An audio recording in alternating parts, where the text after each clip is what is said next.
सोनपुर गांव के जंगल में एक पेड़ के नीचे एक चुड़ैल की काठी गिर गई थी। चुड़ैल ने उसे बहुत ढूंढा, लेकिन उसे काठी नहीं मिली।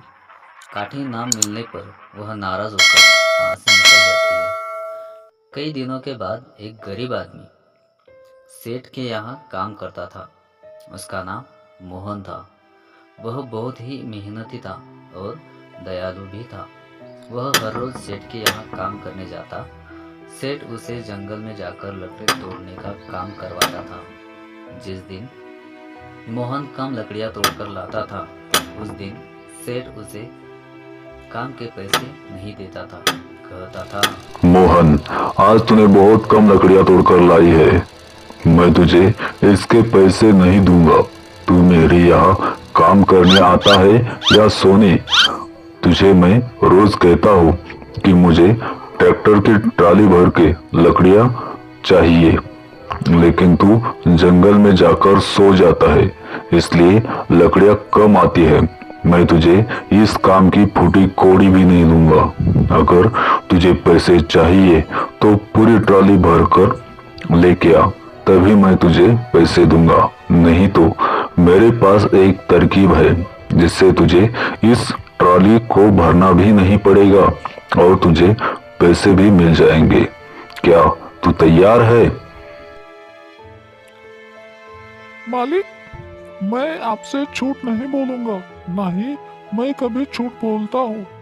मैं सुबह सुबह जंगल में जाता हूँ और लकड़ियाँ तोड़ने लगता हूँ, पर कभी कभी जंगली जानवर वहाँ आ जाते हैं, तो मुझे अपना काम रोककर छुपना पड़ता है। आज ऐसा ही हुआ कि मैं जंगल गया तो वहाँ एक शेर आ गया था, तो मैं डर के मारे पेड़ पर ही छुप गया। वह शेर उसी पेड़ के नीचे सो गया था और वह शेर शाम होते ही शिकार करने वहां से चला गया। तब तक मैं उसी पेड़ के ऊपर छिपा था, इसलिए आज कम लकड़ियां आई। इससे मेरी कोई गलती नहीं है। मालिक, मुझे पैसे दे दीजिए। मैं कल ज्यादा लकड़ियां तोड़कर लाऊंगा। अच्छा बेटा, तो मैं झूठ बोल रहा हूँ क्या? तुम सही और मैं गलत, इसका मतलब तू मुझे झूठा कह रहा है। इतनी गुस्ताखी! अब मैं तुझे पैसे तो नहीं दूंगा, लेकिन इस गुस्ताखी का इनाम जरूर दूंगा। इतना कहकर सेठ मोहन को काठी से मारने लगता है। यह इसका हफ्ते में 2 या 3 बार सेठ मोहन को मारता था। मोहन कुछ नहीं कर पाता था। वह चुपचाप मार खाता और अपने घर चला जाता। ऐसा ही चल रहा था। अगले दिन मोहन जंगल में लकड़ियां तोड़ रहा था, लेकिन उसका बदन दर्द कर रहा था, इसलिए वह पेड़ के नीचे आकर आराम करने के लिए बैठा तो वहां उसे एक काठी दिखाई दी। उसने वह काठी उठाई और कहने लगा, अरे बाप रे! यह काठी तो चुड़ैल की काठी जैसी है। चुड़ैल के पास बहुत सी जादुई शक्तियां होती है और वह ऐसी ही काठी पर उड़ती है। क्या यह काठी भी उड़ सकती है? देखना पड़ेगा। मैं इस पर बैठ जाता हूँ। मोहन काठी पर बैठ जाता है और कहता है, उड़ उड़ मेरी काठी, उड़ उड़ मेरी काठी, उड़ जा मेरी काठी। अरे उड़ती क्यों नहीं? उड़ उड़ उड़ जा, उड़ जा। उड़ती नहीं है। क्या करूँ, क्या करूँ? पर काठी उड़ती नहीं है और उसे गिरा देती है। मोहन नीचे गिर जाता है, पर काठी अभी भी वैसी ही थी।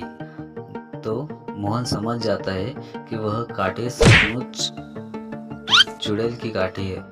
तो वह उठकर खड़ा हो जाता है और काठी से हाथ जोड़कर कहता है, हे काठी, मुझे माफ कर दो। मुझसे बहुत बड़ी भूल हुई है। मैंने आपसे पूछा नहीं कि मैं आपके ऊपर सवारी कर सकता हूँ कि नहीं। मुझे बहुत अफसोस हो रहा है, मुझे माफ कर दो। चलो ठीक है, मैं तुम्हें माफ कर देती हूँ, लेकिन तुम्हें अगर मुझ पर सवारी करनी हो या फिर कुछ और भी काम करवाना हो तो मुझे पहले हाथ जोड़कर मुझे नमन करना, बाद में मुझसे जो काम है वह बोलना। अब बोलो, क्या काम करवाना है तुम्हारा? तो फिर आप क्या क्या कर सकती हो? मैं इस संसार में कुछ भी कर सकती हूँ, मुझे कोई बंधन नहीं है। बताओ, क्या तुम्हें अमीर बनना है, या फिर तुम्हें दुनिया घूमनी है, या फिर तुम्हें तुम्हारे सेठ को मजा चखाना है? बोलो, मैं सब कर सकती हूँ। काठी की बात सुनकर मोहन बहुत खुश हो जाता है। क्या सच में ऐसा हो सकता है? तो मुझे सोनपुर गांव को ऊपर से घुमाओ तो मैं मानूं। ठीक है, बैठ जाओ। मोहन गांव के ऊपर से सभी गांव वालों को देखकर बहुत खुश हो जाता है। उड़ते उड़ते वह सेठ के घर के सामने आ जाता है। सेठ बाहर आंगन में चारपाई पर सोया था। हे काठी, मुझे नीचे उतारो और उस जमींदार को अच्छी तरह से पीट पीट कर बुरा हाल कर डालो। ठीक है, मैं अभी उसे मजा चखाती हूँ। काठी जाकर सेठ को बहुत पीटती है और वहां से मोहन के पास आकर मोहन को लेकर उड़ जाती है।